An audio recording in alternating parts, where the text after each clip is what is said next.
मिलता है इस भारत में हमें बिना संघर्ष किए? याद करो इतिहास हमारा, क्या हमने बलिदान दिए? क्या मिलता है इस भारत में हमें बिना संघर्ष किए? याद करो इतिहास हमारा, क्या हमने बलिदान दिए? माड़ नासिक बीत चुके पर कहाँ हुए हैं हम आजाद? माड़ नासिक बीत चुके पर कहाँ हुए हैं हम आजाद? जिंदाबाद जिंदाबाद बीएसपी, जिंदाबाद जिंदाबाद जिंदाबाद बीएसपी, जिंदाबाद। विषमता को नष्ट कराकर समानता को लाना है, अन्यायी शक्ति जुल्मी सत्ता अब तो हमें बदलाना है। विषमता को नष्ट कराकर समानता को लाना है, अन्यायी शक्ति जुल्मी सत्ता अब तो हमें बदलाना है। भीम शक्ति को परास्त करना बोलो किसकी है औकात? भीम शक्ति को परास्त करना बोलो किसकी है औकात? जिंदाबाद जिंदाबाद बीएसपी, जिंदाबाद, अरे जिंदाबाद जिंदाबाद बीएसपी, जिंदाबाद। कामयाब हो जाएंगे हम वो दिन, अब तो दूर नहीं। शासन की बेशर्म लीलाई अब हमको मंजूर नहीं। कामयाब हो जाएंगे हम वो दिन, अब तो दूर नहीं।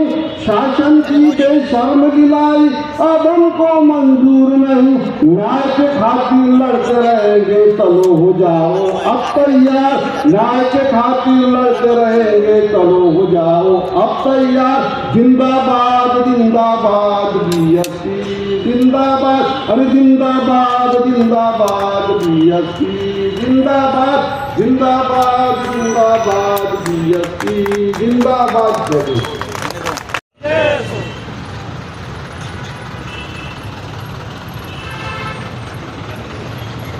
बहुजन समाज में जन्मे सभी संत गुरु महात्मा,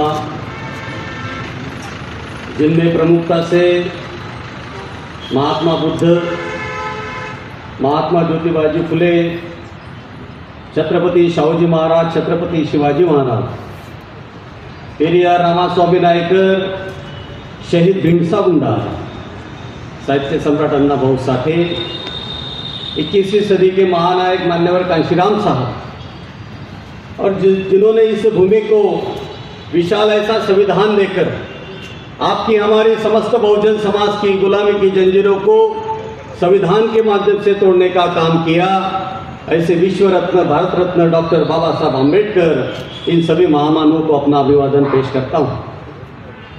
इस देश के सबसे बड़े सूबे उत्तर प्रदेश की 4 बार मुख्यमंत्री रही बहन कुमारी मायावती जी को अपना आदर्श नेता मानते हुए उनके बताए हुए रास्ते पर चलने का दृढ़ संकल्प करता हूँ। आज इस एक दिवसीय धरना प्रदर्शन के इस कार्यक्रम में प्रमुखता से उपस्थित हमारे महाराष्ट्र प्रदेश के जनरल सेक्रेटरी सम्माननीय जयकर साहब, हमारे दूसरे जनरल सेक्रेटरी सम्माननीय ठाकरे जी, इस जिला के सम्माननीय अध्यक्ष लांजवार साहब, इस शहर के अध्यक्ष सम्माननीय कुचरमारे जी, इस कार्यक्रम को बहुत ही सफलता से जिन्होंने आयोजन किया, हमारे सभी पार्टी के साथियों के साथ सम्माननीय उत्तम शेवड़े साहब, महाराष्ट्र प्रदेश के सेक्रेटरी सम्माननीय हड़के जी, सम्माननीय मानके जी, हमारे महाराष्ट्र नागपुर जिला के उपाध्यक्ष सम्माननीय फिरोज भाई, हमारी ताई खान मैडम, पूज्य बंते जी, सम्माननीय ढोरेताई, बामसेट के इस जोन के कन्वीनर सम्माननीय कुल साहब, यहाँ पर उपस्थित हमारे सभी पार्टी के करवट साथी, सभी साथियों को मेरा जय भीम, जय भीम। साथियों, लगभग 1 घंटा 1-1.25 घंटा हो गया हम लोग यहाँ पर धरना आंदोलन में बैठे। पूरे डिटेल में हमारे लॉर्ड बुद्धा टीवी चैनल जो चलाते थे हमारे साथी, उन्होंने आप लोगों के सामने बात रखी। हमारे दूसरे साथी ने भी आपके सामने यहाँ का इतिहास बताया। जब ये लड़ाई लड़ रहे थे तब हम बहुत छोटे छोटे थे, इसलिए इन्होंने जो लड़ाई लड़ी उसके लिए हम उनका सैल्यूट करते हैं, उनको धन्यवाद देते हैं कि आपने वो लड़ाई यहाँ तक लाई है। साथियों, मैं इस बात को मानता हूँ, उन्होंने दो बातें बताई कि किस तरीके से इस समाज की मूवमेंट कांग्रेस के साथ उन्होंने हाथ मिलाया, लेकिन मैं आपको बताना चाहता हूँ कि इस देश के अंदर जब 1971 में कांग्रेस और बाबा साहब के साथ युति की बात चल रही थी, जो कि बाबा साहब ने अपने जीते जी कभी नहीं की, बाबा साहब के लेफ्टिनेंट ने कर ली, तो उस समय माननीय कांशीराम साहब कहते हैं कि एमपी और एमएलए बनना उतना जरूरी नहीं है जितना इस देश के अंदर फुले शव बाबा की मूवमेंट चलाना। और इसलिए हमें बड़ी खुशी होती है कि माननीय कांशीराम साहब ने इस देश के अंदर सही मायने में फुले शव बाबा की इस मूवमेंट को चलाया, और चलाया नहीं तो उसको रिजल्ट भी दिया। आप देख रहे हो कि आज पूरे देश के अंदर बहुजन समाज पार्टी इस मूवमेंट को उसके नक्शे कदम तक और लॉजिकल एंड तक पहुंचाने की पूरी कोशिश कर रही है। इसके कई उदाहरण आपको दिखेंगे। कई साथी मुझे कह रहे थे कि ये धम्म का प्रोग्राम है, पार्टी ने इसको करना चाहिए कि नहीं करना चाहिए, क्योंकि हम लोग बहुजन समाज को रिप्रेजेंट करते हैं। यहाँ तमाम 85% लोग, और 85% ही नहीं तो आज तो सर्व समाज की बात हो रही है। आज सर्व समाज के लोग इस बहुजन समाज पार्टी में काम कर रहे हैं, इस मूवमेंट को आगे बढ़ाने की कोशिश कर रहे हैं। मनुवादी विचारधारा को खत्म करके मानवतावादी विचारधारा इस देश के अंदर कैसे प्रस्थापित हो, इसके लिए तमाम सारे अलग अलग जाति धर्म के लोग यहाँ पर आकर बहुजन समाज की उस मूवमेंट को बढ़ाने का काम कर रहे हैं। लेकिन साथियों, उस समय हमें ये भी देखना होगा कि यदि मुस्लिम समाज के ऊपर कोई अन्याय अत्याचार होता है तो वहां पर बहुजन समाज पार्टी आगे बढ़े। यदि हमारे ओबीसी समाज के ऊपर कोई अन्याय अत्याचार होता है तो irrespective of caste and religion हमको आगे बढ़ना होगा, हमें रास्ते के ऊपर उतारना होगा। वहां पर कोई जाति धर्म का कोई प्रश्न नहीं पूछा जाए। आपको ये भी मालूम है, ओबीसी समाज के लिए जब मंडल आयोग की बात चल रही थी तो आप ही सारे लोग थे जब रास्ते के ऊपर उतर के आप लोगों ने ओबीसी समाज के उस आरक्षण के लिए रात दिन मेहनत करके रास्ते के ऊपर अपने पीठ के ऊपर आप लोगों ने लठिया लाते भुकिया पता नहीं क्या क्या पुलिस वालों की कुछ आपने सहन किया, और ओबीसी समाज को आपने 27% रिजर्वेशन की डिमांड जो थी उसको फुलफिल किया। इसलिए ऐसा नहीं है कि Bahujan Samaj party religious issue को नहीं उठा सकती, हम उठाएंगे। यहाँ पर मुझे मालूम है जब मुस्लिम समाज का एक इशू चल रहा था, हमारे जिलाध्यक्ष जी ने कहा था कि हमने कहा कि नहीं जाओ, उनके साथ आप कंधे से कंधा मिलाकर, क्योंकि वो हमारे भाई हैं, उनके लिए लड़ना बहुजन समाज पार्टी का काम।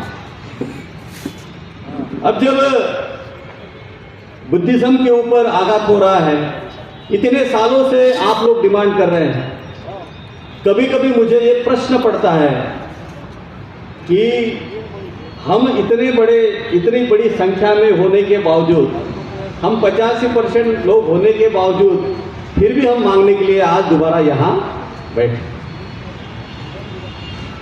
हम मांगने वाले हो गए, जबकि माननीय कांशीराम साहब क्या कहते हैं, देने वाले बनो। डेमोक्रेसी की व्याख्या करते समय बोलते हैं majority rules, we people are majority, we are in majority, we are Bahujan Samaj, we are 85%।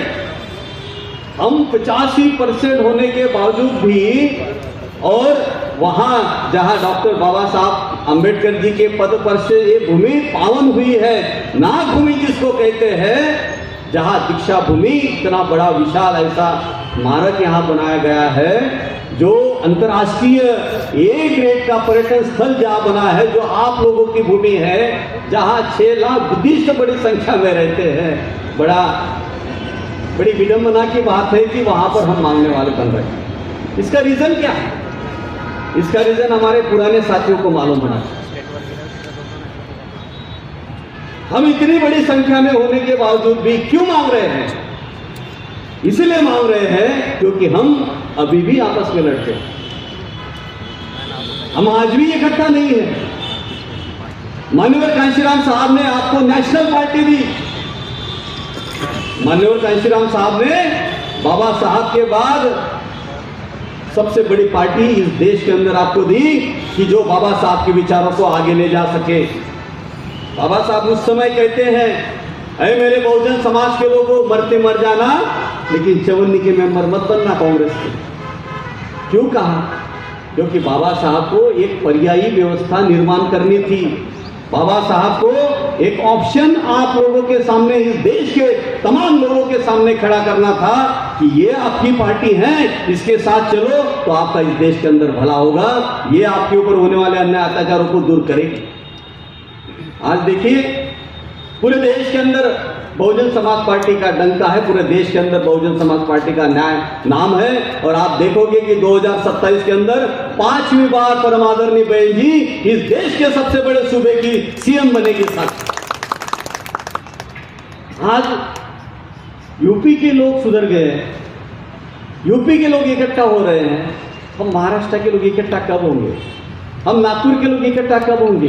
Nagpur के तरफ पूरे महाराष्ट्र के लोग टकटके लगा कर देखते हैं कि जिस दिन ये इकट्ठा हो गए तो महाराष्ट्र के अंदर भूचाल आ जाएगा, क्रांति आ जाएगा। आज हम लोग इस डिमांड को लेकर यहाँ पर बैठे हैं, इसलिए बैठे क्योंकि हम स्कैटर्ड हैं, इसलिए बैठे कि हम इकट्ठा नहीं हैं। लेकिन हम आपको बताना चाहते साथियों, ये बीएसपी का कैडर है। आने वाले दिनों में पूरे महाराष्ट्र के अंदर हम समाज में जाकर, गांव-गांव जाकर, जन जन तक जाकर समाज को बताने की कोशिश करेंगे कि भाई बहुत हो गया, बहुत बिखरा हो गया, बहुत लोग आपस में लड़कर हो गया, अभी हम लोग इकट्ठा आएंगे और अपनी समस्याओं को हम खुद सुलझाएंगे। सही बात कही इन्होंने। जब तक आपका प्रेशराइज ग्रुप नहीं होता आपकी कोई डिमांड नहीं मानने वाला। जब तक आप कम से कम प्रेशराइज ग्रुप तो बना लीजिए, ना सत्ता आए ना एमएलए बने, लेकिन कम से कम आपकी संगठन इतनी मजबूत हो कि उस संगठन को देखते हुए ये राजकारभार चलाने वाले लोग कहीं ना कहीं प्रेशराइज हो जाए कि नहीं, इनकी डिमांड को फुलफिल करना चाहिए, नहीं इनकी डिमांड को मानना चाहिए। मुझे आप बताइए, ओबीसी की इतनी बड़ी डिमांड को अकेले मान्यवर कांशीराम साहब ने अपने 3 खासदार के सहारे उसको फुलफिल किया कि नहीं किया?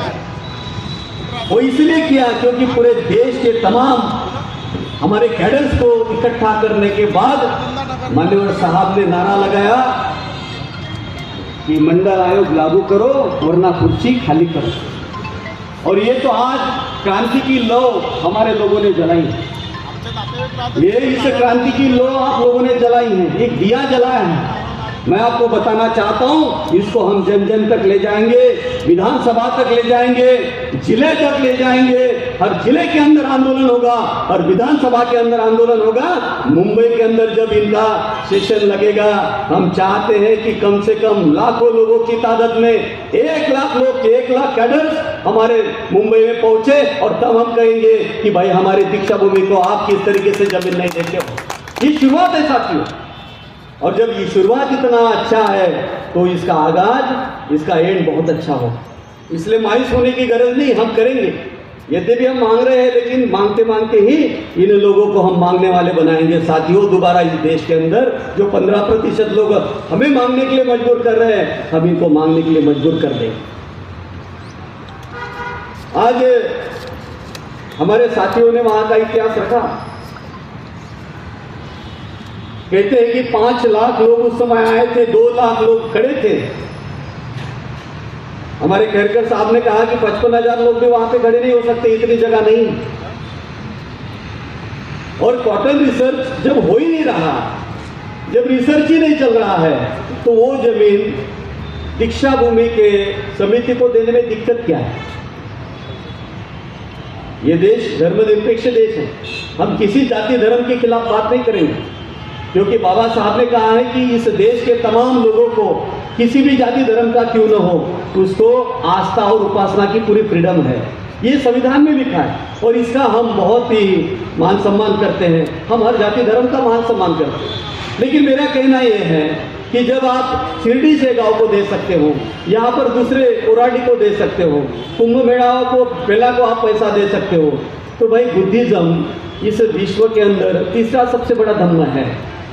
आप जब फॉरेन में जाते हो तो बुद्ध की मूर्ति आप, क्योंकि बुद्ध शांति का प्रतीक है, उसकी मूर्तियां, उसकी प्रतिमा, तथागत की प्रतिमा आप दूसरे आपके काउंटर पार्ट को भेंट स्वरूप देते हो, बताते हो कि हमारा देश बुद्ध का देश, हमारा देश अमन का देश है, हमारा देश शांति और करुणा का देश है, न्याय का देश है, हमारा देश बुद्ध के तत्वों के ऊपर चलने वाला देश है। तो जब आप बुद्ध का प्रचार प्रसार करने की, बुद्ध के विचारधारा को प्रचार प्रसार करने के लिए हम थोड़ी सी जमीन क्या मांगते हैं, आप लोगों के कान और आंख क्यों बंद हो जाते हैं? वो इसलिए कि आपकी करनी और करनी में फर्क है, आपकी करनी और करनी में फर्क है। इसलिए आज बहुजन समाज पार्टी को यहाँ पर एक दिवसीय धरना आंदोलन करना पड़ रहा है। साथियों, इस डिमांड को लेकर हम बड़ी लड़ाई लड़ेंगे।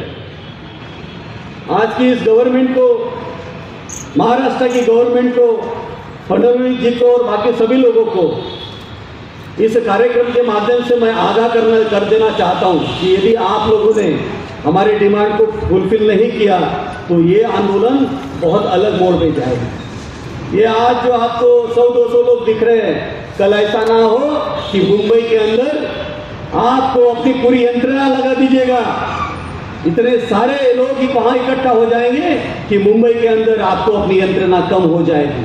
और इसलिए क्योंकि हम संविधान को मानने वाले लोग हैं, हम कोई ऐसा काम नहीं करना चाहते हैं कि जिससे जान माल का और गवर्नमेंट के रिसोर्सेज का कोई नुकसान हो। इसलिए आज जो हम डेपुटेशन देंगे, उस डेपुटेशन के बाद इस महाराष्ट्र के सीएम, महाराष्ट्र के इस नागपुर के पालक मंत्री, सभी से मेरी ये रिक्वेस्ट रहेगी, ये विनती रहेगी कि बहुत ज़्यादा प्रॉब्लम नहीं है।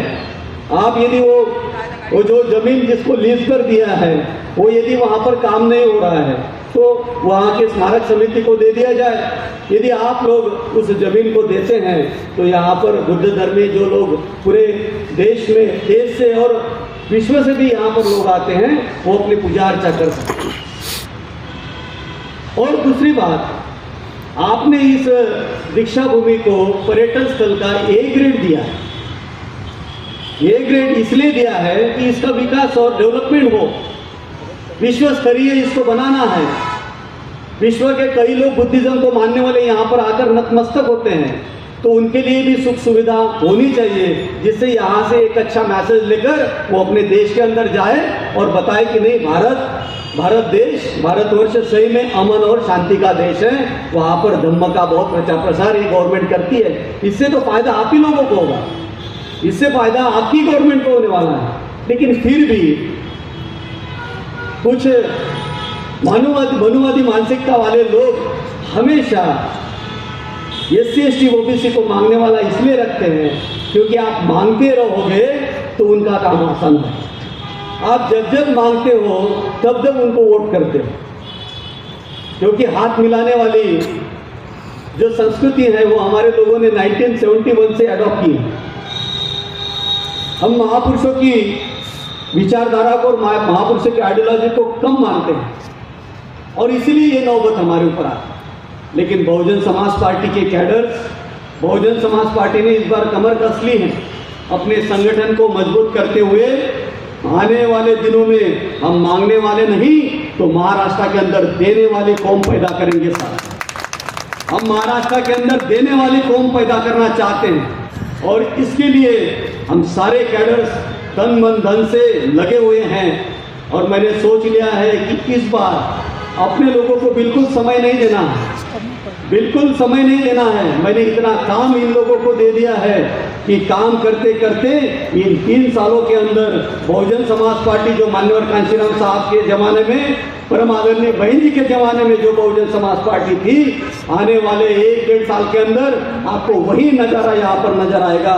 मुझे पूरा विश्वास है कि इस कार्यक्रम को आप 5 बजे तक आप लोगों को चलाना है। आप लोगों को कलेक्टर को भी मिलना है, ज्ञापन भी देना है, क्योंकि मेरी पूर्व नियोजित एक मीटिंग अकोला में होने जा रही है तो मुझे वहाँ पर जाना होगा। साथियों, मेरे से ज़्यादा नागपुर के साथी इस इतिहास को जानते हैं, वो आप लोगों के सामने उजागर करेंगे। मैं आपसे अपील करता हूँ कि संगठित, क्योंकि बाबा साहब ने भी नारा दिया, शिक्षित बनो, संघर्ष करो, और संगठित बनो। अब थोड़ा सा नारा उल्टा कर लेते हैं, इसलिए महाराष्ट्र में दिक्कत। पहले संगठन तब बनेगा जब हम संघर्ष, और संघर्ष की चीज का करना है, विचारों का करना है। रोड पर आकर हमारी मांगे पूरी करो, वो संघर्ष नहीं बताया। आंदोलन हमारा बहुत अलग, और इसलिए साथियों ये जो आंदोलन महापुरुषों ने शुरू किया, महात्मा ज्योतिबाजी फुले ने शुरू किया, महात्मा बुद्ध ने शुरू किया, छत्रपति शाहूजी महाराज जी ने शुरू किया, पेरियार ने शुरू किया, बाबा साहब आम्बेडकर जी ने उसको मूर्त रूप दिलाया, और उनको आगे ले जाने का काम परम आदरणीय बहन जी मान्यवर कांशीराम साहब कर रहे हैं। तो उस आंदोलन को आगे ले जाते हुए हमारे कैडर इस आंदोलन को आगे बढ़ाने की कोशिश करेंगे। उसके लिए बहुत अच्छा संगठन निर्माण करने के बाद ही इस आंदोलन को हम आगे बढ़ा सकते हैं। मैं आप लोगों से आशा और उम्मीद करता हूं कि जो आपने यहाँ पर लौ जलाई है उसकी लौ और उसका प्रकाश पूरे महाराष्ट्र में फैलेगा, और आप लोग उसमें शामिल होकर इस डिमांड को हम महाराष्ट्र के अंदर फुलफिल करेंगे। और इस डिमांड को फुलफिल करते हुए 2029 में आने वाले समय में हम अपनी ताकत को इस कदर मजबूत करेंगे कि इस डिमांड को यदि वो फुलफिल नहीं करते हैं तो 29 में बहुजन समाज पार्टी अपनी सरकार के माध्यम से इस डिमांड को फुलफिल करेगी। इसके लिए आप कार्यरत रहोगे, इसके लिए आप संघर्षरत रहोगे, यही आशा उम्मीद करता हूं और अपनी वाणी को विराम देता हूं। जय भीम, धन्यवाद।